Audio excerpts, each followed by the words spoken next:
네, 안녕하세요. 815 모니터. 오늘도 즐겁게 시작합니다. 오늘 정말 귀한 손님을 모셨는데요. 전 삼성증권 리서치 센터장이셨고요. 현재는 한동대학교 교수로 활동하고 계시는 김학주 교수님을 모셨습니다. 안녕하세요. 네, 안녕하십니까? 네. 우리 김학주 교수님은 뭐 많은 분들이 아시겠지만 그 삼성증권 리서치 센터장으로 하셨을 때 정말 많은 높은 평가를 받으셨던 정말 인사이트가 깊으신 분이죠. 그래서 저도 오늘 방송이 참 기대가 되는데요. 예. 좀 많은 걸 좀 가르쳐 주십시오. 예, 최선을 다해 보겠습니다. 네. 일단 먼저 현재 그 가장 핫한 기업으로 떠오르고 있는 것 중에 하나가 넷플릭스라는 네. 기업이 있죠. 네. 비디오 스트리밍의 아주 강자인데요. 이 넷플릭스에 대해서 오늘 좀 한번 먼저 좀 알아보고 싶습니다. 이 경쟁력이 가지고 있는 게 어떤 거가 있나요? 글쎄요, 뭐 넷플릭스가 최근에 그렇게 썩 좋지 못합니다. 요즘은요? 예, 그러니까 갑자를 많이 모아서 많이 성장을 하다가 이제 도전을 받게 되죠. 그러니까 사실 그 맞춤형 서비스의 시대가 오지 않습니까? 그냥 그렇게 된다 그러면은 그 플랫폼에서 그 원스톱 서비스가 가능해져야 되는 거잖아요. 예. 그렇다면 이러한 어떤 뭐 영화나 드라마 뭐 이런 쪽의 컨텐츠는 갖고 있어야 되는 거니까 사람을 일단 모으려면. 그렇죠. 예, 그러니까 이제 뭐 애플도 뛰어들었어요 최근에. 그리고 그렇죠. 예, 그다음에 아마존이라든가 뭐 디즈니 뭐 이런 데서 들어오는데, 그러니까 사실 제가 우려하는 건 뭐냐면 가입자만 모아서 되느냐 이런 거죠. 그러니까 막 돈을 쓰면서 뭐 컨텐츠 사고, 그러니까 넷플릭스는 아직도 뭐 이 컨텐츠 사느라고 지금 빚을 내고 있어요. 예, 근데 지금 후발주자로 들어오는 사람들이 만만하지 않다는 거죠. 그래서 특히 이제 그 중에 디즈니 같은 데는 원래 그 넷플릭스에다가 컨텐츠를 파는 업체였었거든요. 네. 근데 경쟁자로 돌변한 거죠. 예, 그래서 우리가 이제 이런 이 가입자 비즈니스가 굉장히 많지 않습니까? 최근에. 그렇죠. 그러니까 신경제가 떠오르면서 근데 그 가입자만 모아서 결국 비즈니스가 될 거냐 이제 이런 의심을 하게 되는 거죠. 그래도 넷플릭스는 그래도 이제 돈을 써가지고 컨텐츠라도 있지 않습니까? 그렇죠. 나름대로 자산도 있는 거죠. 근데 예. 이제 뭐 더 심각한 경우는 우버라든가 위웍 뭐 이런 데는 열심히 돈을 쓰면서 지금 뭐 가입자 모아요. 근데 왜 거기 있어야 되는지를, 남아 있어야 되는지를 제가 이유를 모르겠더라고요. 그러니까 이런 데는 좀 조심할 필요가 있지 않을까. 그래서 뭐 이 배달 관련된 그런 뭐 이 가입자 앱 같은 것도 많이 있지 않습니까? 한국 같은 경우는 뭐 배달의 민족이라든가. 뭐 그런데 그다음 중국 같은 데는 뭐 저기 루이스 인 커피인가요? 네. 뭐 그런 데도 사실 커피 파는 게 아니라 배달을 파는 거죠. 예, 근데 과연 그런 데가 나중에 이제 경쟁이 심화되면은 살아날 수 있는 건지. 예, 그래서 우리가 이제 그 가입자 모으는 것도 처음에는 그러니까 시장 선점 효과는 있지만 그때까지만 봐야 되는 거고, 결국은 이제 다른 데서 모방할 수 없는 그런 차별성, 그러니까 핵심 경쟁력이 있느냐 하는 거를 잘 지켜봐야 될 것 같고요. 사실 이런 비즈니스에서는 승리할 수 있는 게 결국은 앞으로 이제 누구나 컨텐츠를 사고 싶어 할 거 아니겠습니까? 그렇죠. 그러면 스튜디오를 갖고 있는 그 컨텐츠를 제작할 수 있는 그런 힘이 있어야 되는 거 아니겠어요?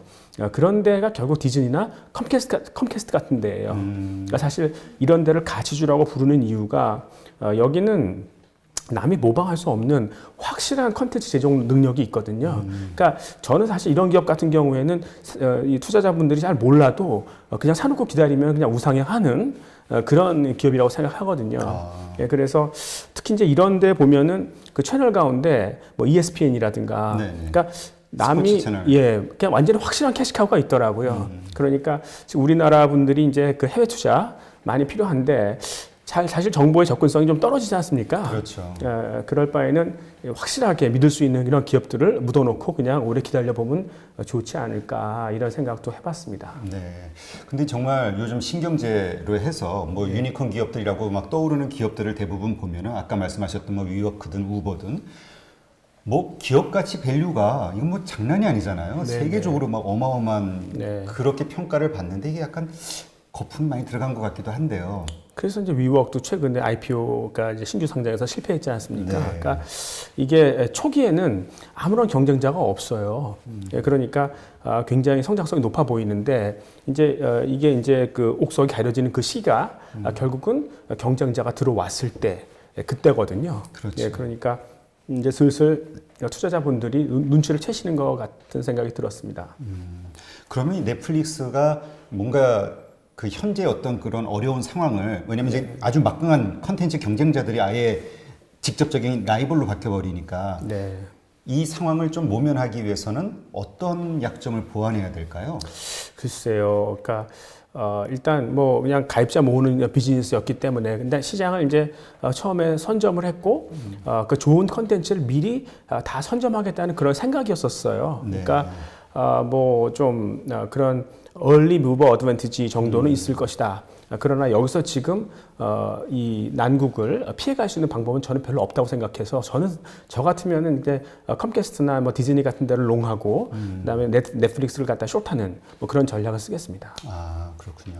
그러면 이제 교수님 말씀대로라면 뭐 디즈니가 됐든 이런 직접적으로 컨텐츠를 제작하는 업체들은 스튜디오들은 앞으로 갈수록 인기가 많아질까요? 그렇죠. 그러니까 사실 지금 사람들이 노령화되면서 이제 은퇴하고 시간 많지 않습니까? 아, 그렇죠. 돈은 없어요, 근데. 그러니까 그렇죠. 사실 그렇잖아요. 그러니까 지금 뭐 이제 더 이상 돈을 벌 수 없으니까 소비를 못 하는 거 아니에요. 그러니까 그렇죠. 되게 조심하죠. 그러니까 제가 얼마 전에 미국 갔는데 사람들이 그 가족들이 다 여러 식구들이 주변에 있는 그런 가족들이 다 모이더라고요. 네. 그래서 자기네들은 이제 그 VOD 보고요. 그러니까 뭐 이렇게 좀 경제적으로 시간을 갖다 좀 즐길 수 있는 게 그런 정도죠. 과거에 추억할 수 있는 그런 영화나 컨텐츠 보고 아이들은 밖에서 이제 뛰어놀고 뭐 이런 삶의 어떤 패턴이 진행되다 보면은 역시 그 드라마나 영화 컨텐츠의 인기는 좀 높아질 것 같아요. 그러면 지금 이제 한국의 한류에 대한 그 평가가 여러 가지로 좀 뭐라 그럴까요? 좋게 인정을 받고 있는 상황이잖아요. 네네. 세계적으로. 이 한류 바람을 타고 한국의 어떤 영화나 드라마 이런 제작 업체들이 이제 여러 군데 생기고 뭐 대형화되고 있는데 투자할 만한가요, 그럼? 그러니까 저도 사실 예전에는 관심을 가졌었어요. 네. 그러다 포기했거든요. 아, 그러니까 그 이유가 뭐냐면, 그러니까 역시 이 비디오 스트리밍이라는 게 싸잖아요. 그러니까 이제 자기가 소유하는 게 아니라 내려받아서 이제 즐기는 거니까 쌉니다. 일단 다운로드 할 때. 그렇다면 이제 인구 밀도가 높은 곳이 무조건 큰 시장이 되는 거예요. 그러니까 아시아가 세계 인구의 한 뭐 60%를 갖고 있으니까 아시아가 굉장히 큰 시장이 될 수밖에 없는데 그중 아시아에서는 그래도 한국의 그 드라마나 영화가 굉장히 인기가 있잖아요. 네, 그렇죠. 사실 이 중국 시장이 탐이나지만 항상 한국을 거쳐서 하겠다. 뭐 이런 넷플릭스도 사실 그런 주의였었거든요. 그래서 우리나라의 그 영화 콘텐츠, 드라마 뭐 이런 업체들을 좀 인수할 것이다. 뭐 이런 생각을 했었는데 그래서 이제 초기에는 그래서 주가도 막 올랐었어요. 근데 이 기업 지배 구조 위험이 굉장하더라고요. 그래서 이거는 사실 모든 기업의 가장 기초가 윤리 아니겠어요? 그렇죠. 예, 근데 그게 무너지다 보니까 접근 불가능한 뭐 그런 상태가 됐었습니다. 예. 그러면 교수님 생각에는 지금 말씀하셨던 경영자들의 어떤 그 윤리, 회사 운영하는 윤리 의식이 그 전반적으로 엔터테인먼트 쪽이 좀 낮다고 보시는 건가요? 예, 다 그렇더라고요. 그러니까 그래요? 얼마 전에 이제 그 미국에 있는 친구를 만났는데 요즘에 YG 사태도 있었고, 그러니까 이제 그 친구 저한테 하는 얘기가 야 한류라는 게 결국 마약과 섹스였냐? 이렇게 물어보는 걸 보면 그래서 이제 그 기업이라는 게 어떤 주주와의 신뢰관계잖아요. 그렇죠. 예, 근데 그게 무너지다 보면 저는 이런 데는 투자 안 하고 싶습니다. 예. 그러면은 그 미국의 어떤 엔터테인먼트와 관련된 스튜디오 쪽과 관련된 이러한 그 회사들에 대한 가치는 좀 높게 보시는데 국내 같은 경우는 좀 아직은 기본적인 것이 아직 부족하다라고 생각하시는 거네요. 네, 그렇습니다. 근데 그러면 한국이 이런 콘텐츠 산업으로 우리 말은 정말 콘텐츠 산업으로 먹고 살아야 된다. 미래는 먹거리다. 이런 얘기 많이 하는데 정말로 이것이 한국의 미래 성장 산업이 되기 위해서는 어떤 것들이 필요할까요? 콘텐츠가 저는 뭐 이 콘텐츠를 일단 이 한국이 이 산업의 어떤 성장 과정에서 다친 어떤 그런 영혼의 어떤 그 심리를 잘 어루만져 주었던 만약에 그런 한국의 영화나 드라마가 없었으면 아마 이제 뭐 폭동이 나도 여러 번 났었겠죠. 그러니까 그런 어떤 기본적인 그런 재능은 있는 것 같아요. 근데 이제 이런 것들, 특히 이제 중국 시장에서 어필할 수 있는 뭐 그런 쪽은 되는데 이제 조금 더 그거를 좀 배분을 얼마큼 잘할 수 있을까. 그래서 지금 우리 현 정권이 뭐 5G 그 통신망을 좀 일찍 깔지 않습니까? 그걸 잘하는 것 같아요. 예, 그래서 어느 누구라도 이렇게 좀 컨텐츠를 자유롭게 만들어서 표출할 수 있고 그거를 아주 안전하고 빠르게 사고 팔 수 있는 그런 플랫폼이 그 5G망 안에서 갖춰질 수 있다 그러면 저는 굉장히 꼽힐 수 있을 것 같습니다. 그러니까 일단 기반 산업이 일단 활성화되면 그죠? 네, 쉽게 다운받고 뭐 보기가 좋으니까 그 말씀이신 것 같은데 근데 아까 잠깐 말씀하셨지만 요새 신경제 관련해서 기업들 뭐 많은 벤처 기업들도 떠오르고 있고 하는데 대부분 그 기업 가치를 평가받고 미래 가치를 인정받으면서 투자를 유치해서 영위하는 게 가입자 수 가지고 한단 말이죠. 네. 기본적으로 그러면 교수님은 가입자 수보다는 그 어떤 수익과 관련된 비즈니스 모델이 우선 돼야 된다고 생각을 하시는 건가요? 그러니까 모든 스타트업이 네. 그러니까 제가 예전에 그 펀드 매니저를 할 때 딱 그 이 기업의 성장 과정이 뭐 도입기, 성장기, 성숙기, 쇠퇴기 이렇게 나뉘지 않습니까? 근데 이 도입기나 성장기 초기에 있는 기업들 발리에이션 하기가 가장 어렵습니다. 그렇죠. 근데 그때는 사실 뭐 딱 두 가지만 보거든요. 첫 번째는 코어 컴피턴시, 핵심 경쟁력이 있느냐. 핵심 경쟁력이라는 것은 남이 모방할 수 있는 나만의 차별성을 보는 거죠. 두 번째는 이게 정말 커지 산업이냐 이거죠. 그러니까 블루오션으로 갈 것이냐 하는 거죠. 만약에 블루오션으로 갈 건데 거기서 핵심 경쟁력이 있어서 끝까지 생존할 수 있다면 그 큰 시장을 다 먹으니까 초기에 조금 비싸게 사도 상관없다는 거였었어요. 그러니까 그 두 가지만 확실하면 샀었습니다. 그러니까 그게 그 두 가지가 가장 중요한 기준일 것 같습니다. 네, 그렇군요. 그러면 그 요즘 우리가 이제 보통 4차 산업 이야기를 하면서 새로운 어떤 이제까지 경험해 보지 못한 어떤 새로운 분야의 기업이나 아니면 산업이 이렇게 떠오를 거를 이제 기대하고 있잖아요. 네. 그것을 보면서 두 부류가 있는 것 같아요. 하나는 미리 나중에 성공할 것 같은 이제 시작하는 기업에 투자하는 게 좋다. 혹은 몰라 이게 언제 어떻게 성공할지 모르니까 네. 여기는 지금 아직 투자할 때가 아니고 지켜봤다가 정말 나중에 그 생존 게임에서 서바이벌에서 살아남은 기업에다가 투자를 해야 돼라고 네. 하는 분이 있고 교수님 개인적으로는 어떤 의견이? 그 타이밍, 그러니까 주가를 가장 싸게 살 수 있는 방법은 뭐냐면 주식 그 회사를 성공적일 수밖에 없도록 만드는 거예요. 그러니까 제가 사실 그 자산 운용을 하다가 우리나라 기업 중에서는 별로 사고 싶은 게 없더라고요. 그래서 이제 그다음 비상장 회사를 한번 사봤어요. 근데 공부한 만큼 나오더라고요, 성적이.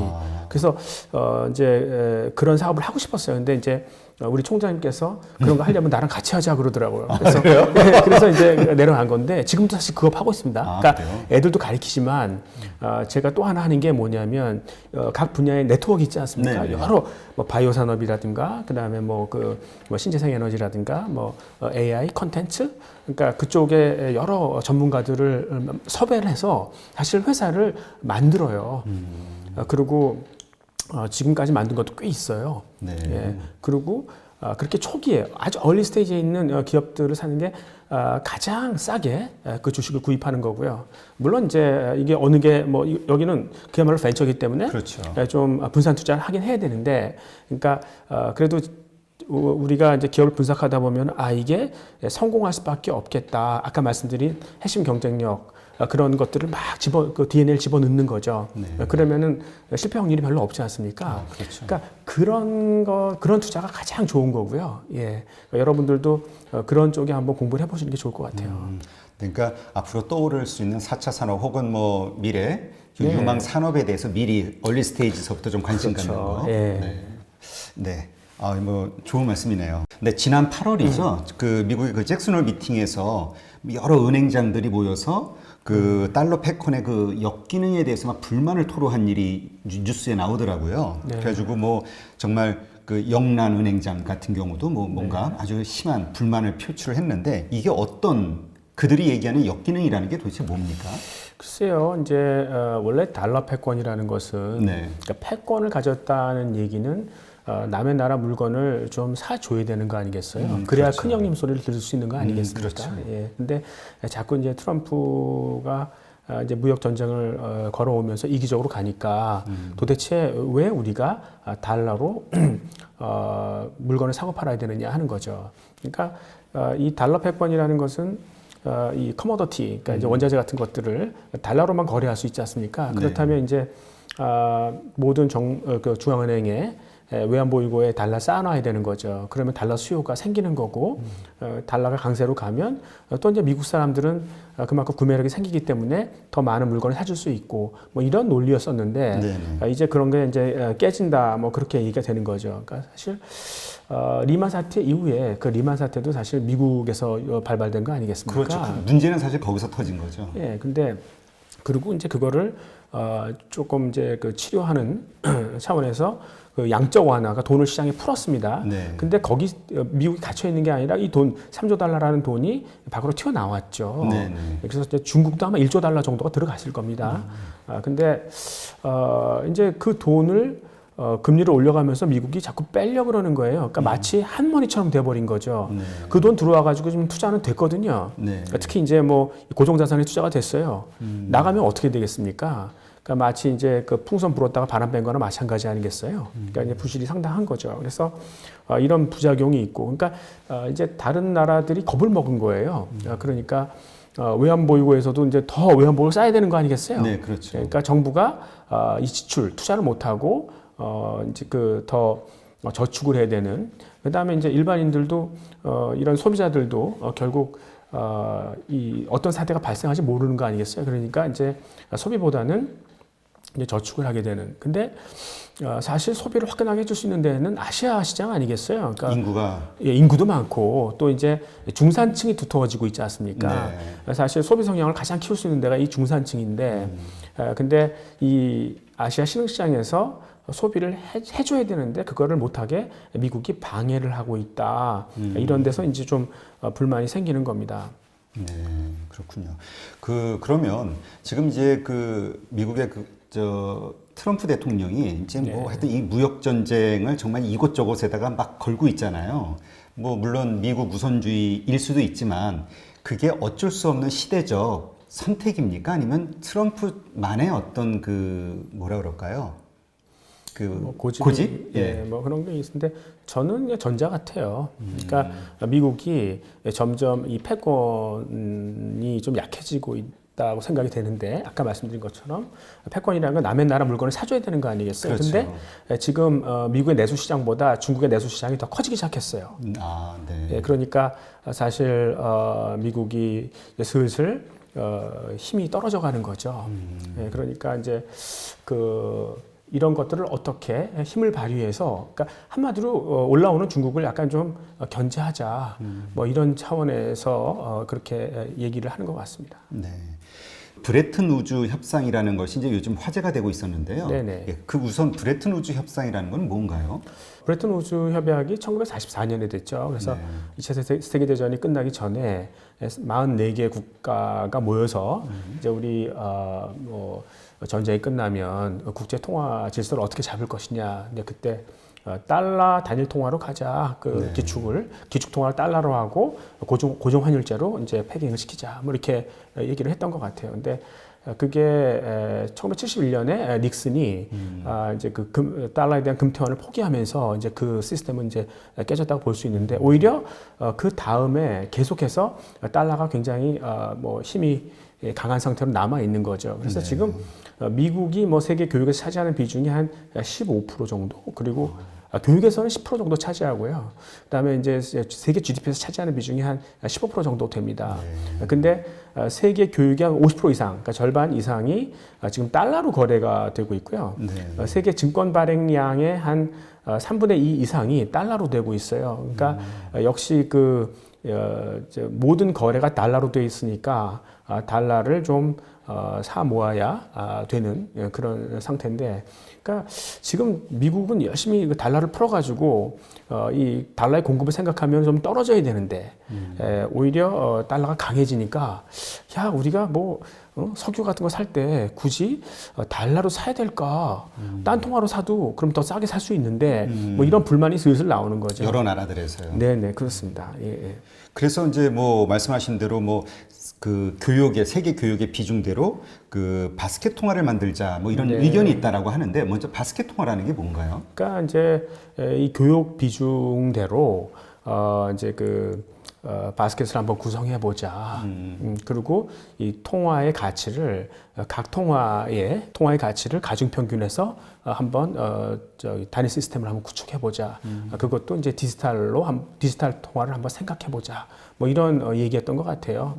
근데 여기서는 그러니까 한마디로 어느 나라가 이제는 미국이든 중국이든 한 나라가 주도하기는 좀 힘들다. 그만큼 세계가 커졌다. 뭐 이런 생각이고 그거를 그러면은 각 나라의 그 교역량 또는 힘대로 그렇게 가중 평균해서 한번 해볼 필요가 있을 것 같은데 여기서 약간 특이할 만한 거는 역시 디지털 통화를 하자는 거죠. 예, 그러니까 디지털이라는 것은 역시 그 좀 더 이제 아주 블록체인 기반 하에서 편안하게 아주 빠르고 안전하고 그리고 값싸게 거래될 수 있는 거 아니겠습니까? 그렇죠. 그리고 이제 이게 만약에 단일 통화로 된다 그러면 어떤 환 리스크 같은 것도 없어질 수 있지 않겠습니까? 네. 뭐 그런 차원에서 하여튼 이제 제도권이라는 게 점점 우리에게 실망감을 안겨주지 않습니까? 예. 그러니까 이제 제도권이라는 게 한마디로 정부인데 정부가 탑다운으로 뭐 이렇게 규제를 했을 때는 사실 이 경제가 막 살아나려면은 돈이 그쪽으로 가야 되는 거 아니겠어요? 네. 예, 근데 이 돈이 일할 수 있는 곳으로 가야 그쪽에 이제 조직이 자라고 막 거기서 투자가 일어나고 그렇게 활성화되는 건데 지금 이 제도권이나 금융기관 뭐 이런 쪽은 그 위험에 대한 인내력이 별로 없기 때문에 그러니까 예를 들어서 은행 같은 데가 지금 아까 말씀하신 그 스타트업 같은 데다가 돈을 못 줘요. 그러니까 부도나면 안 되는 거 아니겠습니까? 그렇죠. 예. 이 민간 금융을 딱 보면은 뭐 얼마든지 뭐 새로운 아이디어를 개진할 수 있는 곳에다가 이제 분산 투자를 할 수 있는 그런 세계가 와야 되는 거 아니겠습니까? 그러니까 이 제도권 경제가 이제 슬슬 좀 한계를 드러내고 이제는 민간 경제가 올라와야 된다. 뭐 그래서 이제 페이스북 같은 데서는 리브라를 얘기하면서 네, 그렇죠. 그런 세계를 만들려고 하는데 그러다 보니까 나중에는 이 국가라는 개념이 슬슬 모호해질 것 같아요. 그러니까 같이 함께 오래 살았던 사람들의 모임 이 정도가 되는 거고 결국 경제권은 예를 들어서 뭐 페이스북이 주도하는 그러한 그런 경제권이냐 아니면은 이제 뭐 저기 아마존이 주도하는 것이냐 그렇게 나뉘어질 것 같다는 생각이 좀 들었습니다. 네. 근데 기본적으로 이미 달러 패권을 가지고 있어서 정말 유용하게 쓰고 있는 미국이 네. 그걸 그냥 용인할까요? 그러니까 물론 이제 용인하지 않기 위해서 지금 이렇게 팔을 비트는 거죠. 예, 그래서 이제 처음에는 이제 중국을 무역적으로 한번 견제를 해봤습니다. 근데 참 쉽지 않잖아요. 예. 생각보다 정말 오래 가는 것 같아요, 전쟁이. 예, 그러니까 어떻게 보면 지금 중국에 진출해 있는 미국 기업 많지 않습니까? 예. 그러니까 지금 세계 넘버원 가장 이 비기스트 마켓이 중국인 경우가 많아요. 자동차 같은 경우도 중국이 판매량으로 세계 1등 아니겠어요? 그렇죠. 거기서 만약에 미국 업체가 GM이나 포드가 차별당한다고 생각해 보세요. 망합니다. 그렇죠. 예, 그러니까 이 무역으로는 좀 힘들다. 그러니까 자본 시장을 건드리는 것 같아요. 그러니까 뭐 사실 중국이란 나라가 좀 이 자본 시스템에 대해서는 약간 좀 취약하지 않습니까? 그렇죠. 뭐 당황하는 모습도 보이고 2016년에 보면 근데 그래서 최근에는 이제 뭐 미국 연금 펀드에다가 중국 기업 사지 마라. 그리고 상장 요건도 굉장히 까다롭게 하자. 뭐 이런 얘기 했는데 사실 미국 연금 펀드 보면 지금 요구 수익률이 굉장히 높아요. 네. 그러니까 거기도 부실이거든요. 그러니까 앞으로 수익률 많이 내야 됩니다. 연한 7% 정도 내야 되거든요. 네. 예, 근데 그걸 모르 내겠어요. 그러니까 중국 주식 알리바바 같은 게 지난 4년 동안 수익률 190% 내줬어요. 높네요. 예, 그러니까 이거 누가 아쉬운지 그걸 아직 잘 모르시는 것 같아요. 그래서 저는 사실 중국의 그 지금 차이나 H쉐어 같은 경우도 PER이 한 8.5배밖에 안 돼요. 이거 같이 주고 갔거든요. 그러니까 미국이 막 푸시하다가 이게 도대체 잘 안 되겠구나 이런 생각이 들면 이제 다시 반등할 것 같은 저는 그런 생각을 갖고 있습니다. 네. 그러면 만약에 미국이 그러여러한 어떤 환경 때문에 달러 패권을 만회하나 약화되거나 잃어버리는 어떤 상황이 됐을 때 네. 투자자 입장에서 뭔가 그것이 좋은 기회가 될 수 있는 방법이 있을까요? 예, 미국 국방주 사야죠. 국방주요? 예, 그러니까 이제 뭐 이것저것 해도 잘 안 된다.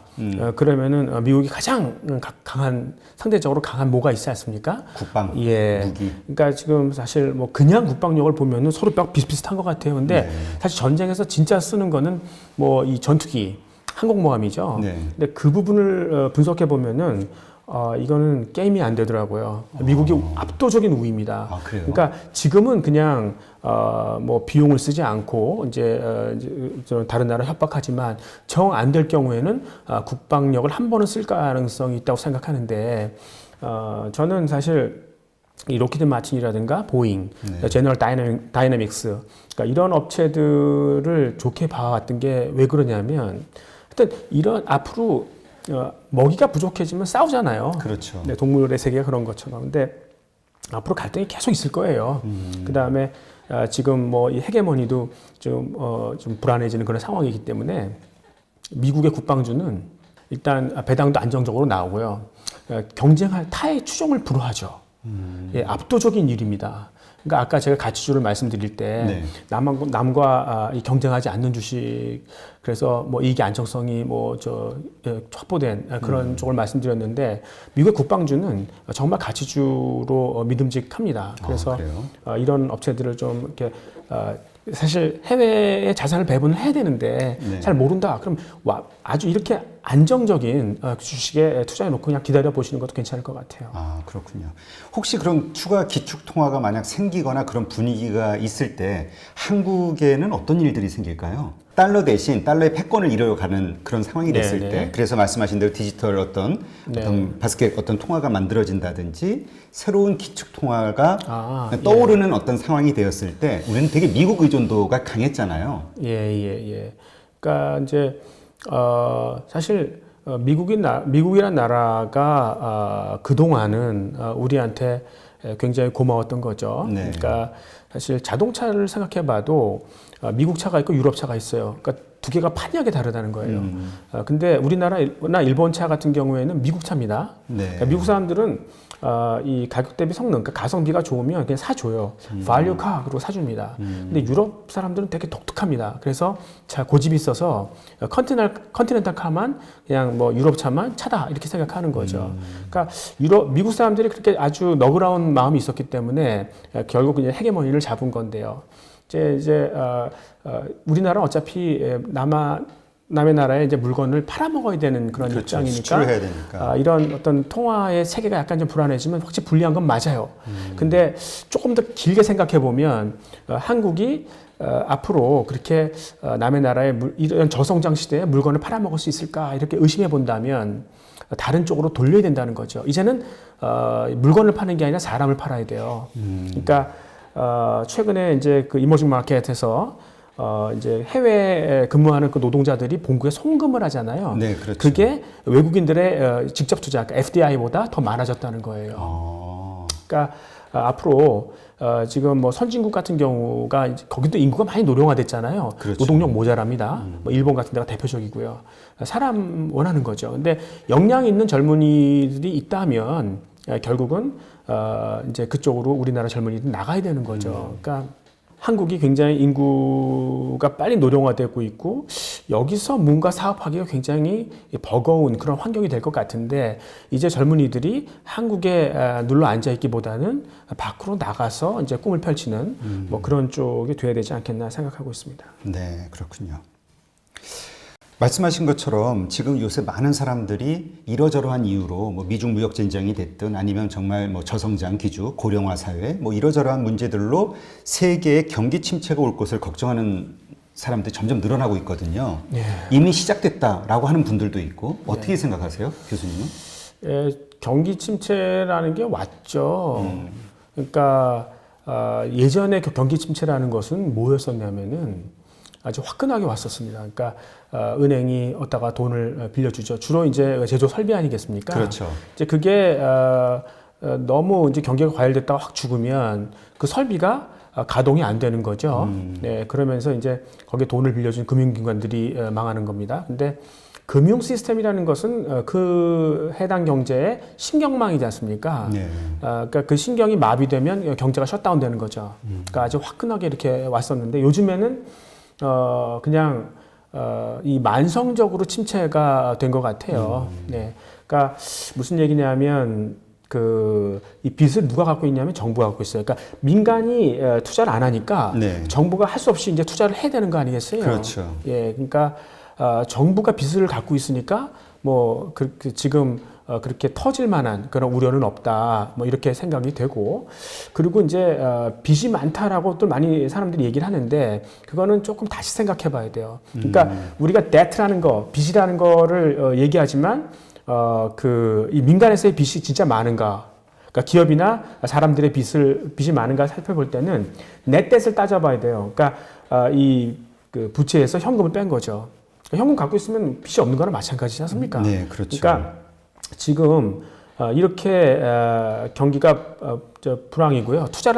기업이 투자 안 한 지가 굉장히 오래됐어요. 이런 상태에서 무슨 빚을 늘릴 수 있었을까? 이런 생각을 하는 거죠. 그러니까 이자율이 너무 낮았기 때문에 다 빚으로 그러니까 형태를 돌렸을 뿐이지 반대편에 현금은 많이 갖고 있다 이렇게 보는 거고요. 기업들도 이제 많이 늙었지 않습니까? 그렇죠. 그러니까 돈은 언제 수익성이 화끈하게 좋아지냐면 이 성장기 때 아주 좋죠. 네. 근데 이게 saturate 되지 않습니까? 그러니까 성숙기로 접어들면은 그 다음부터는 투자를 안 해요. 그 다음에 매출도 늘지 않으니까 워킹 캐피탈도, 그러니까 운전 자본도 늘어나지 않아요. 이 두 가지, 현금을 잡아먹는 이 두 가지가 더 이상 늘지 않기 때문에 사실 이렇게 늙은 기업들은 현금이 모자라지 않는다고요. 예. 부실이 뭐 터질 만한 그런 문제는 없다고 생각을 하는데요. 그래서 그냥 경기가 굉장히 처진 거지, 이게 어떤 사건이 뭐 도화선이 돼서 뭔가 팍 터지는 그런 현상은 발생하지 않는데, 다만 이 구경제 중에서 좀 한계 기업들이 있습니다. 그러니까 미국 같은 경우도 지금 신용등급 트리플 B가 이제 그 투자 적격 등급의 제일 마지막이잖아요. 네. 이쪽 기업들 계속 늘어나고 있어요. 그러니까 여기는 지금 저금리를 통해서 막 도와주고 있는데 결국 안 되는 거 아니겠습니까? 그렇죠. 언젠가는 이제 정리를 해야 되는 거죠. 그러니까 이게 지금 그 정치인들은 선거를 생각해야 되니까 이제 부도를 안 내고 이렇게 끌고 가는데 나중에 해도 안 되더라. 그러면 정리해야 되는 거죠. 언제 한번 털 겁니다. 그러니까 그때 한번 쇼크가 오지 않을까 그렇게 생각하는데, 저는 그때가 살 찬스라고 생각합니다.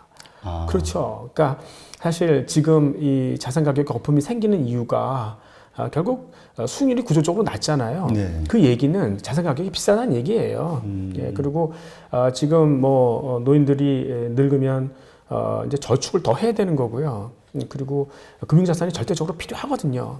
그러니까 아직도 금융자산에 대한 어떤 의존도가 너무나 높기 때문에 이제 얼마든지 비싼 돈을 내고 이 금융자산을 살 용의가 있는 그런 사람들은 계속 는다는 것이죠. 네, 그렇군요.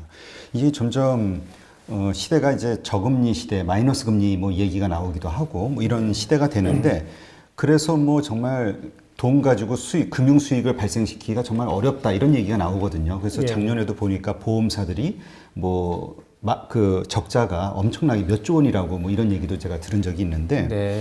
앞으로 이렇게 자본을 활용해서 투자 수익을 극대화할 수 있는 방법으로는 어떤 것들이 있을까요? 예, 그러니까 뭐 기본적으로 이 사회 전체가 저금리, 저수익률 상황이니까 이 추가적으로 수익률을 올리는 게 쉽지 않은 일이죠. 네. 근데 요즘에 한참 쓰고 있는 거는 주로 이제 콜 옵션이나 이제 풋 옵션에 그걸 팔아요. 그래서 프리미엄을 받지 않습니까? 네. 그걸로 이제 수익률을 좀 끌어올리는 방법을 많이 사용하죠. 그러니까 세계적으로 그게 한국이 가장 많더라고요. 네. 그러니까 뭐 양매도라고 얘기도 하고, 또 이제 요즘에 그 DLS 그런 그 문제 아주 예, 크게 됐죠. 크게 됐었죠. 이제 그런 걸 하는데 그건 사실 요즘처럼 시장의 변동성이 커진다. 그러니까 이게 뭐 주가가 팍 주저앉지도 않지만 변동성은 커져요. 네. 예, 이런 상황에서 그러니까 옵션을 잘못 팔았다가는 뒤집어 쓸 가능성이 있지 않습니까? 그러니까 그건 제가 보기에는 DLS나 뭐 이런 것들은 좀 위험한 것 같다는 생각이 들고요. 그러니까 지금 참 참을 수 없이 낮은 수익률 아니겠습니까? 그렇죠. 그러니까 이걸 어떻게 만회할 것이냐. 자, 그렇다면 결국은 크레딧 리스크를 지는 수밖에 없어요. 그러니까 보통 이제 신용 등급이 낮은 기업이나 아니면 이제 전환사채 같은 거 있지 않습니까? 이런 것들은 수익률이 꽤 높죠. 뭐 그런 것들을 사되 장기적으로는 어떤 일이 일어날지 모르니까 만기가 얼마 안 남은 것들, 그러니까 단기 채권을 좀 사보시면 좋을 것 같고요. 채권 투자. 예, 그리고 이제 크레딧 스프레드, 그러니까 이 코퍼레이트 본드를 그러니까 그 회사채죠. 네네. 이런 것들이 이제 그 국채보다 수익률이 높지 않습니까?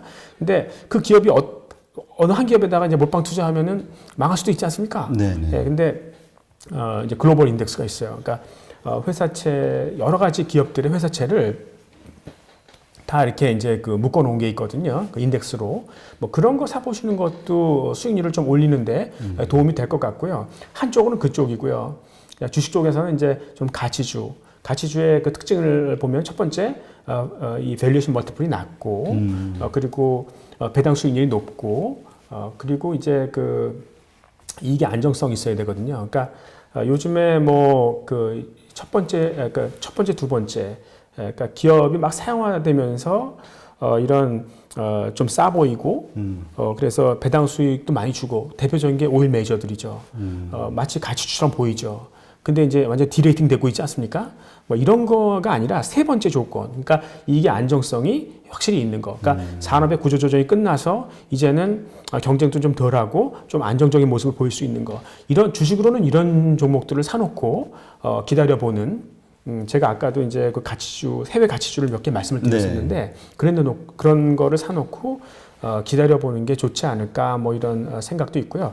반면에, 이거 바벨입니다. 그러니까 한쪽은 약간 좀 크레딧 리스크를 취하시고, 한쪽은 제가 보기에는 이 초창기 기업들 있지 않습니까? 네. 그러니까 비상장 쪽인 그건 좀 공부하셔야 돼요, 여러분. 아, 그래요? 그러니까 저도 사실 뭐 생명과학자가 아니잖아요. 그렇죠. 근데 바이오 쪽 많이 공부했어요. 그래서 웬만큼 압니다.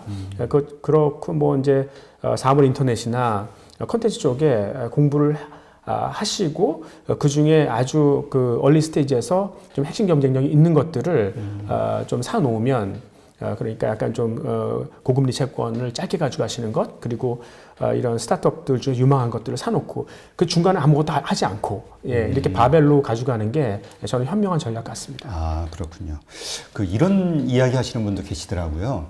지금 뭐 우리나라도 그렇지만 선진국 시장도 대부분 저금리잖아요. 거의 마이너스 금리. 네네. 그러니까 오히려 신흥 성장국들, 뭐 예를 들면 베트남이 됐든 인도네시아가 됐든 이러한 이머징 국가에 적극적으로 투자하는 게 더 낫다라고 얘기하시는 분도 계시던데요. 네, 그러니까 뭐 베트남 같은 데는 이제 그 특히 미국과 중국의 어떤 사이가 안 좋아지니까 뭐 그쪽으로 많이 인프라가 넘어가는 것 같아요. 근데 중요한 거는 인프라가 갖춰진다는 것은 시간이 갈수록 더 많은 물건을 만들 수 있는 기반이 된다는 거예요. 그러니까 베트남 같은 데는 좀 관심 있게 투자를 해볼 만한 것 같은데 이런 생각도 있어요. 그러니까 실제로 한번 뭐 태국 같은 데 놀러 가봤습니까? 태국은 안 가봤어요. 예, 뭐 베트남 같은 데도 좋고 예. 실제로 가니까 아무 생각이 없더라고요. 너무 더워서. 그러니까 그런 데서 과연 일할 수 있겠는가? 그러니까 이런 뭐 동남아시아라든가 이 아프리카 이런 데가 물론 이제 그동안 성장률이 좀 이렇게 높긴 하지만 여전히 약간 좀 침체되어 있는 그 이유를 대충 알겠더라고요. 그래서 그렇다면은 사실 이 중국이란 나라가 좀 약간 그래도 넓게 퍼져 있고 조금 더 성장할 수 있는 포텐셜이 있지 않을까. 그래서 지금 중국이라는 데가 조금 이제 기업 지배가 좀 안 좋아서 그런데 그런 것만 약간 좀 없어지고 그리고 특히 이제 미국에 상장돼 있는 그런 차이나 유니콘들 있지 않습니까? 네. 뭐 그런 업체들을 또 더 보시는 게 낫지 않을까 이런 생각도 합니다. 네, 그렇군요.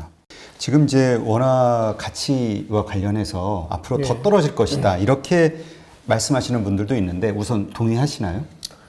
또 원화 가치는 계속적으로 떨어질 거라고 보고 있습니다. 아, 그래요? 왜 떨어지는 거죠? 그러니까 한국은 이미 늦은 것 같아요. 그러니까 아까도 말씀드렸지만 돈이 일한다는 게 돈이 투자된다는 거잖아요. 네네. 돈은 일할 수 있는 곳을 찾아가요. 근데 이제 우리나라 같은 경우에는 인구가 굉장히 빨리 노령화되고요. 얼마 전에 이제 합계 출산율, 그러니까 15세부터 49세 사이에 가임 여성이 낳을 수 있는 아이의 수가 1명을 하향 돌파했어요. 아, 그래요? 그러니까 앞으로도 여기는 인구가 계속해서 노령화될 수밖에 없어요. 사람이 늙으면 결국은 굉장히 소비하는 데 소심해질 수밖에 없지 않습니까? 소비가 안 되는데 왜 기업에서 물건을 만들겠어요? 그러니까 투자를 안 한다는 거죠. 그러니까 한국에 와서 왜 일을 해야 되느냐 이거예요. 돈이 나갈 수밖에 없다는 거죠. 또 하나는 이제 그러면 우리나라 소비는 뭐 그렇다 하더라도 남의 나라가 쓸 물건을 우리가 만들어주면 되지 않느냐 그렇게 생각할 수 있는데 이거 뭐 계속 그 국제 교육이 뭐 계속 축소되고 있고 네, 그렇죠. 사실 우리나라 그 산업이 지금 따라잡히고 있어요. 그러니까 뭐 사실 현대차 같은 경우도 중국에서 로컬 업체한테, 그러니까 중국 현지 업체한테 마켓을 뺏기고 있어요. 아, 그래요? 그러니까 참 그거는 중국 정부가 사실 기술 상납받습니다. 공공연해요. 그냥 저기 가르쳐 달라 그래요. 그러니까 예를 들면 뭐 소나타 같은 거를 수입해서 팔지 말고 여기서 소나타 같은 거를 조립을 하라는 거죠. 만들어라. 그래서 모르는 거 물어보면 다 가르쳐 줘라. 뭐 이러니까 금방 쫓아오죠. 예, 그러니까 지금 한국에서 남아 있는 게 삼성전자지 않습니까? 반도체. 예, 근데 저도 사실 반도체가 이렇게 잘 될지는 몰랐습니다. 그리고 아마 이재용 씨도 그렇게 생각할 겁니다. 이게 아마 그 미국이 중국을 견제하기 위해서 이 중국의 이런 IT 산업의 그 진입을 막지 않습니까? 걔네도 중국도 뭔가 하려면은 결국 어떤 업체를 하나 M&A 한 다음에 그거를 한번 쪼개서 공부해보고 그리고 캐치업해야 되는 거잖아요. 그렇죠. 근데 그 싹을 자르는 거죠, 미국이. 그러니까 반도체에서 벌써 이렇게 좋은 시장이라면 중국이 따라왔어야 되는 거죠. 근데 그거를 미국이 막아주는 바람에 사실 지금은 한국이 그거 하나 편한 상태고 나머지는 사실 다 좀 인더스트리가 많이 좀 따라잡혔다 이렇게 생각을 하는 거고요. 또 하나는 이제 그 한국이란 나라가 인구 노령화에서 오는 문제가 뭐냐면 지금 국민연금 아마 제가 보기엔 모자랄 겁니다. 그러니까 저는 참 놀라웠었는데 예전에 한번 연기금에 자산배분위원을 한 적이 있었어요. 네. 근데 어떻게 하냐면 그 사람이 나중에 늙었을 때 그 줄 돈을 감안하지 않아요. 그냥 지금 현재 받는 돈, 그 다음에 올해 지출할 돈, 이 두 가지를 갖다 맞춘다고요. 사람 앞으로 계속해서 사람이 늙을 텐데, 그렇죠. 그러니까 펑크날 수밖에 없는 그런 구조에 있다고 저는 생각합니다. 그리고 이제 사람이 계속 아플 거 아니겠어요? 그렇죠. 나이 먹으면. 그렇죠. 이제 건강보험 재정. 거기에, 그러니까 결국 재정이 펑크날 수밖에 없어요. 근데 여기에 하나 더 가중되는 게 통일 비용이죠.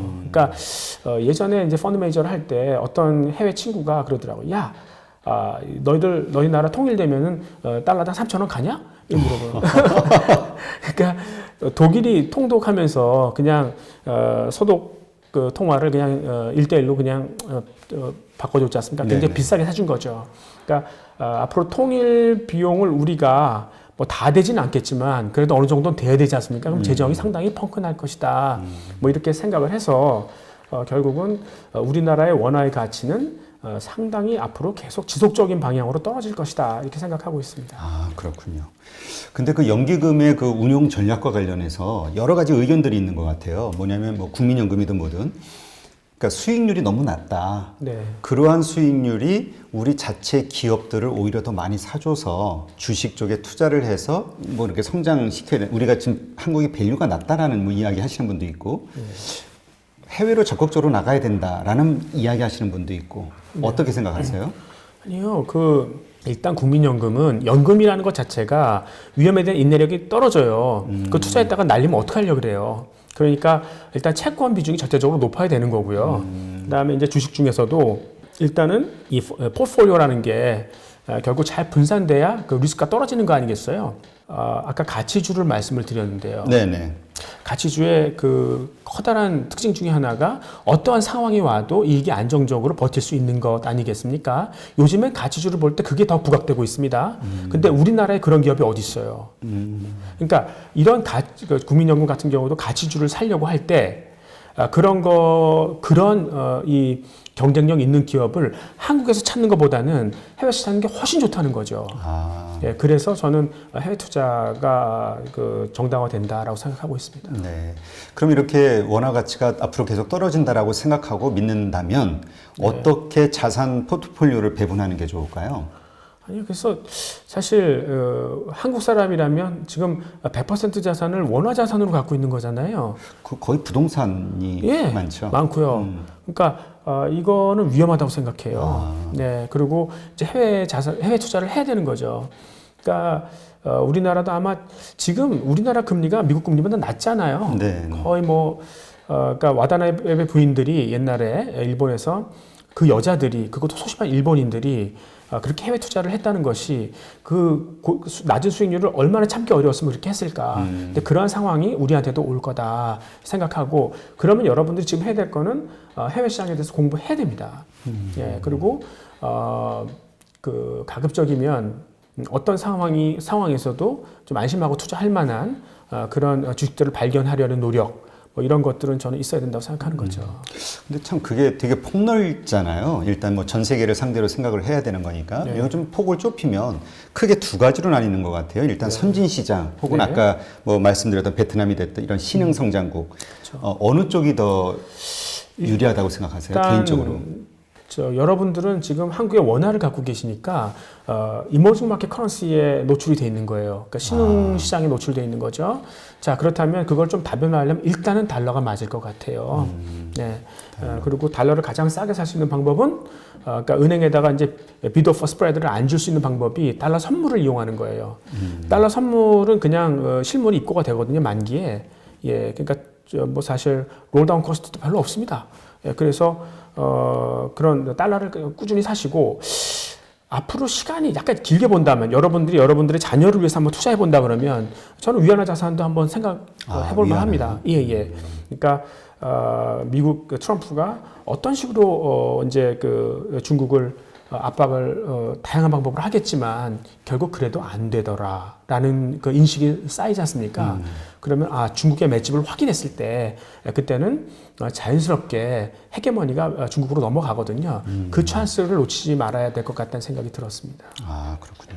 이게 원화의 가치가 좀 다시 상승이 될 수 있는 가능성은 전혀 없을까요? 만약 그렇게 되려면 어떤 조건이 필요할까요? 그러니까 이제 한국 사람들의 우리 기대감이죠.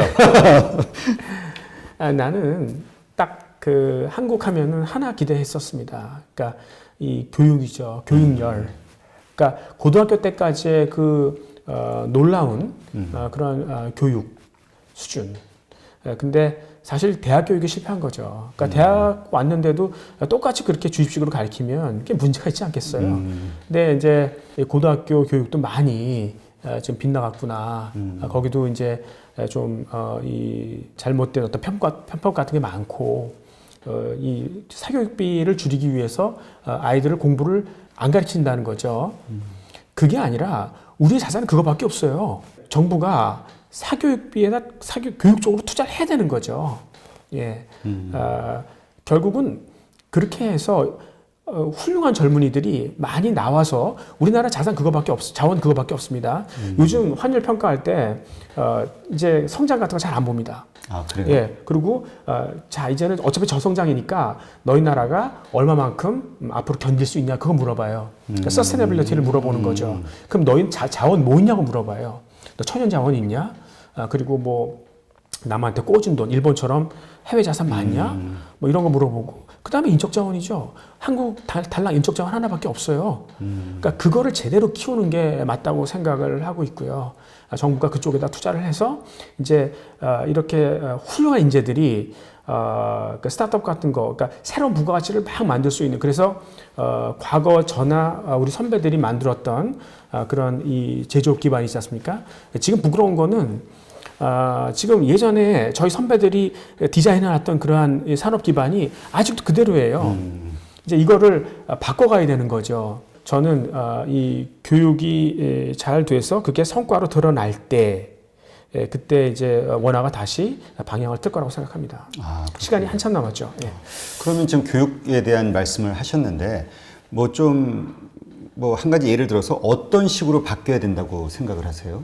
그러니까 사실 어떤 창조적인 생각이 나오기 전까지는 지식의 기반이 확 올라가야 돼요. 그러니까 나는 이 주입식 교육이라는 것에 대해서 일정 부분까지 필요하다고 생각하는 거죠. 그러니까 네. 얼마나 학생들이 지루하지 않고 그 지식을 빨리 습득해 나가는가, 그 스마트 러닝이라고 하는데요. 예, 그쪽도 저는 관심 있습니다. 그러니까 그거를 빨리 해놓고 그다음 그릇에 물이 차야 넘쳐 흐르지 않습니까? 그렇죠. 이제 그 다음부터는 굉장히 창의적인 그런 대학 교육이 있어야 되지 않을까. 뭐 이런 생각을 해보는 거죠. 그러면 대학의 지금 현재 교육이 뭔가 이런 창의적으로 뭔가 생각할 수 있는 방식으로 바뀌어져야 된다라고 생각을 하시는 거네요. 그러니까 제가 대학 교수지만 이 교수들도 되게 순진합니다. 그러니까 제가 대학 가기 전에 교수들 되게 무시했었습니다. 아, 그래요? 그러니까 실제로 만나서 얘기하잖아요. 그렇게 순진할 수가 없어요. 왜냐하면 현장감을 몰라요. 아, 그러겠네요. 예. 그러니까 대학이 앞으로 사실 우리나라 같은 경우에는 이 기술을 기업이 주도하거든요. 그러니까 이 대학하고 이 기업하고 같이 뭐 비즈니스 하자 그러면 기업이 싫어합니다. 예, 근데 이제는 교수들도 조금 더 현실적인 그런 테크놀로지를 갖고 와서 그것과 좀 약간 서로 교류하면서 그 안에서 좀 이렇게 발전해 나가야 학생들도 좀 더 이제 비전을 찾고 하는데 좀 편하지 않을까 이런 생각합니다. 아, 그렇군요. 중국의 부채와 관련된 그 투명성에 대해서 이제 의심하는 분들이 있더라고요. 그 그림자 금융에 대해서 언급하시는 분들이 있는데 먼저 중국의 이 그림자 금융이라는 게 뭔가요? 그러니까 이제 섀도우 뱅킹이라고 하는데 네. 그게 사실 중국은 성장하는 나라, 그러니까 GDP 성장률이 한 뭐 지금도 6.5% 정도는 되지 않습니까? 네. 근데 은행에다가 예금을 맡기면 3% 정도밖에 안 줘요. 아, 그래요? 예, 그러니까 이게 규제했다고요. 왜 그러냐면 그 돈이 은행에 맡긴 돈이 싸게 산업을 지원하도록 그렇게 만들어 놓은 거죠. 예, 그러니까 이런 상태에선 누구나 아니 다른 데다가 좀 투자를 하면 6.5% 이상 나올 수 있을 것 같은데, 근데 이 뭐 은행에 맡기면은 3%밖에 안 되니까 이제 슬슬 은행에 돈이 빠져서 다른 금융기관으로 가는 거죠. 그걸 이제 디스인터미디에이션, 그러니까 이제 은행에서 자금 빠지는 현상, 뭐 이렇게 볼 수 있겠습니다. 아. 그러니까 그래서 이제 여기다가 사람들은 늘 이제 욕심이 생기지 않습니까? 네. 그러니까 뭐 이제 그 약간 리스키한, 그러니까 위험이 있는 자산에다가 이제 슬슬 더 투자해보고 싶은. 많이 준다니까. 예, 그러니까 성장하는 그 저기 나라니까 네. 조금 더 기회가 많이 있는데 그 중에서도 더 짜릿한 것, 뭐 이런 거를 찾아보는 거죠. 예, 그래서 거기다가 심지어 곱하기 몇 배, 그러니까 레버리지까지 걸어서 그런 상품을 막 만들었어요. 그러니까 이제 이게 마치 이제 웰스 매니지먼트 어카운트 그래가지고 이 계정을 하나 만들어서 속은 잘 들여다볼 수 없고, 예, 이런 쪽으로 막 갔던 거죠. 그러다가 이제 만약에 이런 그 부동산 쪽에 그래서 많이 투자가 됐던 거예요. 그 거품이 그때 많이 심했으니까. 근데 그게 만약에 무너지면은 이런 것들이 이제 좀 문제가 되지 않을까, 뭐 이런 우려가 있는 거죠. 그러면 이게 그림자 금융이라는 게 꼭 어두운 면이 있는 것만은 아니고 뭐 장점도 있었겠네요. 규제를 피했다라는 게 정확한 답인 것 같습니다. 그럼 그것들이 그 돈이 결국은 기업에게로 간 건가요? 그러니까 이제 부동산에도 왔고요. 그러니까 조금 더 그 높은 수익률을 약속해주는 그런 주체로 간 거죠. 그 중국 기업들의 그 외채 규모를 뭐 2조 달러 정도로 블룸버그에서는 뭐 추산을 했다고 하더라고요. 네네. 근데 그걸 믿을 수 없다. 네네. 네, 뭐 그런 얘기 하시는 분도 있더라고요. 그 중국에는 기업에는 뭐 장부를 세 개 만들어서 보관용, 네. 은행용, 세무용. 예. 그 이런 것 때문에 이 중국의 부채 문제, 기업 부채 문제는 좀 더 크게 확대해서 생각을 해야 된다. 그러니까 리스크가 더 크다. 이렇게 생각하시는 분도 있는데 동의하시나요? 예, 그건 사실입니다. 그러니까 장부 외부채라고 그러죠. 네. 그러니까 off balance sheet, 저 debt라고 그러죠. 그래서 실제로 뭐 저기 해외 자회사를 통해서 빚을 많이 얻은 경우도 있었고요. 예. 그래서 하여튼 뭐 지금 중국 정부가 이 기업 부채에 대해서 그 통제를 하지 않습니까? 네네. 근데 사실 미국 부채 같은 경우도 오히려 더 싸지 않습니까? 그래서 뭐 지금 yen 캐리뿐만 아니라 달러 캐리도 가능한데 그거를 왜 이용하지 않느냐? 그러니까 중국 정부 입장에서는 나중에 저기 외환 리스크가 어떻게 발생할지 모르니까 조심해라 이런 건데, 제가 근무할 때도 이 중국 기업들이 이런 자회사나 이런 변칙적인 라인을 통해서 굉장히 많이 돈을 빌렸던 것 같아요. 해외 현지 회사들. 네, 그렇습니다. 네. 그러면 지금 이제 현재 중국이 보유한 그 외환 보유고가 한 3조 1천억 달러 네. 뭐 이렇게 얘기를 하는데, 이게 많은 게 아니라 사실 채무 리스크를 이렇게 상쇄하는 정도에 불과하다라고 주장하는 분도 있고, 그래서 외환 보유고 상황이 어려운 상황이다. 동의 안 하시나요? 근데 너무 극단적으로 생각하시는 건가요? 왜 그 외환보유고하고 딱 비교하는지 잘 모르겠어요. 그러니까 사실 지금 그 National Debt to GDP, 그러니까 국가 부채를 국가 GDP하고 비교한 거 있지 않습니까? 예, 그게 미국이 100% 넘거든요. 예, 미국이 지금 국가 부채가 22조 달러 정도 되는 것 같고요. 그다음에 GDP가 20조 달러 조금 안 돼요. 그러니까 100% 넘지 않습니까? 중국은 한 이 국가 부채가 이런 부실을 다 포함해도 아마 50% 정도 되는 걸로 알고 있어요. 그러니까 굳이 우리가 그 외환보유고를 거론하지 않더라도 그렇게 이 중국의 부채가 아주 심각하게 높은 수준은 아니다. 이렇게 볼 수 있겠어요. 약간 그 중국에 대해서 약간 너무 비관론적인 생각을 가지시는 분들의 의견이군요, 이게. 네, 그렇습니다.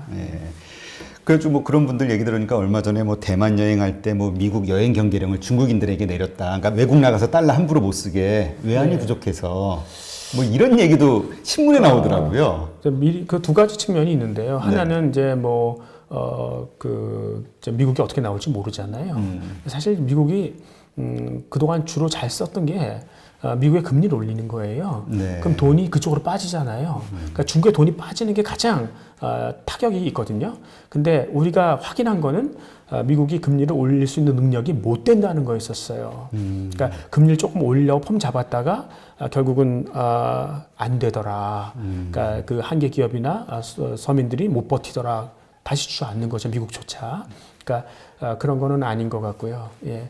그다음에 이제 두 번째는 지금 대만도 중국이 상당히 좀 싫어하는 국가죠. 그렇죠. 그러니까 미국 앞잡이지 않습니까? 어떻게 보면. 그러니까 미국이나 대만으로 여행 가지 마라. 뭐 이런 메시지도 있는 것 같고요. 그러니까 중국 입장에서는 하여튼 미리미리 외환에 대해서 좀 조심을 지금 해야 되는 그런 지금 전쟁 중이니까 그쪽에서는. 그리고 이제 또 어떤 그 국가 간의 감정도 좀 섞여 있었던 것 같고 그렇습니다. 네. 그 아까 잠깐 말씀하셨던 것 중에 나중에 약간의 여유가 있다면 그 위안화를 보유하는 것도 괜찮다라는 말씀을 하셨잖아요. 이거는 이제 위안화의 가치가 올라갈 수 있다라는 전제신 건데 그 근거는 뭘까요? 그러니까 지금 위안화가 지금 7위안을 달러당 넘어갔는데 유일한 그 근거는 역시 미국의 어떤 그런 무역 전쟁인 것 같아요. 그러니까 여러 가지 전방위적으로 무역, 자본시장 뭐 이런 쪽에서 계속 미국이 푸시할 것이다, 이렇게 흔들릴 것이다 이렇게 생각하는데 좀 길게 보면 결국은 성장하는 경제를 막지 못할 거 아니겠어요. 네, 그러니까 결국 이제 미국이 막 두들겨 팼는데 별로 잘 버텨내더라. 이러면은 이게 상당히 내성이 있구나. 이게 입증이 되면.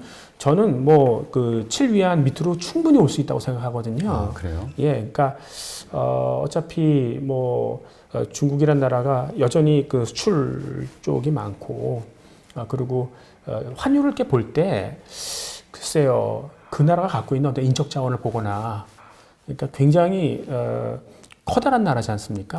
그렇죠. 안정적이고요. 예, 그리고 굉장히 성장 포텐셜도 있고요. 그러니까 결국 헤게모니를 줄 수 있는 나라다라는 걸 생각해본다 그러면, 예, 그거는 한번 투자해볼 만한 가치가 있다고 생각해요. 당장은 아니더라도, 만약에 바스켓 통화로 간다 하더라도 중국이 지금의 위상보다 훨씬 더 커다란 지분을 가질 것이다 라고 생각해본다면 참 매력적인 통화라고 생각합니다. 그렇군요. 창업과 관련해서 그 중국의 그 창업 문화라든가 그 열기가 엄청나다라는 이야기를 다녀오신 분들이 이야기를 하시더라고요. 특히 교수님들이. 혹시 경험하신 바가 있으신가요? 그쪽에 그게 이제 결국 미래 경제 성장과 연결이 되는 거잖아요. 그들의 에너지가 되는 거니까.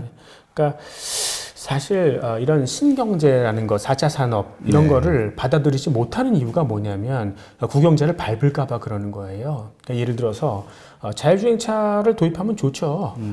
그 자율주행을 이용해서 공유 경제 플랫폼을 구축하면 그만큼 자동차 운영 경비를 절감할 수 있습니다. 그러면은 이제 가처분 소득이 늘어나는 거 아니겠어요? 좋아요. 근데 이 자율주행차는 전기차이어야 하고 그 안에 딱 이 차 내부를 들여다보면은 배터리하고 뭐 전선 이런 거밖에 없어요. 그 2만 개, 3만 개 되는 부품이 다 없어지는 거죠. 그렇죠. 자, 그러면은 이 가장 현재 고용에 크게 기여를 하는 게 자동차 산업인데 그게 무너지면은 안 되는 거잖아요. 그렇죠. 예, 근데 중국이란 나라는 이런 기득권이 별로 없는 나라예요. 그러니까 이런 신경제로 빨리 넘어갈 수 있는 거죠. 그러니까 사실 5G 같은 경우도 지금 이 중국 내 기지국이 아마 그 미국 내보다 한 뭐 100배 이상 많을걸요. 그 정도요? 네, 그러니까 이미 그 인프라를 확실하게 투자를 해놨고 그쪽으로 가려고 그러는 거죠. 아까 가상화폐를 기반으로 한 어떤 그런 민간 경제 뭐 이런 쪽도 지금 중국은 굉장히 빠르게 움직이려고 하고 있고요. 네, 그러니까 지금 뭐 미국이 약간 그쪽으로 가는 걸 약간 조심하는 이유가 일단 미국이 좀 그런 신경제에서 중국을 따라잡은 다음에 준비된 다음에 그 다음에 붙자 뭐 이런 생각이 있는 것 같아요. 네, 그러니까 어떤 분들은 그런 생각을 가지고 계시더라고요.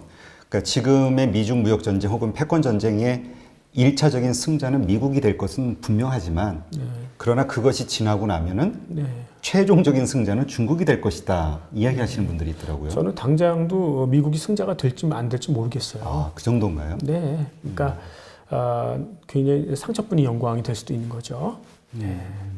근데 그러한 어떤 국제 정세와 맞물려서 한국 같은 우리는 정말 뭐라 그러죠? 고래 싸움에 무슨 새우등 터진다는 것처럼 참 처신하기가 어렵잖아요. 화해 문제가 됐든 뭐가 됐든 미국 정부와 중국 정부로부터 받는 압력들이 어떻게 한국에서는 이게 잘 지혜롭게 갈 수 있을까요? 글쎄 외교라는 게 굉장히 어려운 문제잖아요. 네. 예, 근데 지금 현 정권은 약간 그 좀 경직돼 있는 그런 외교가 경직돼 있고요. 그래서 결국 원화 가치 절하의 아주 커다란 요인이라고 생각합니다.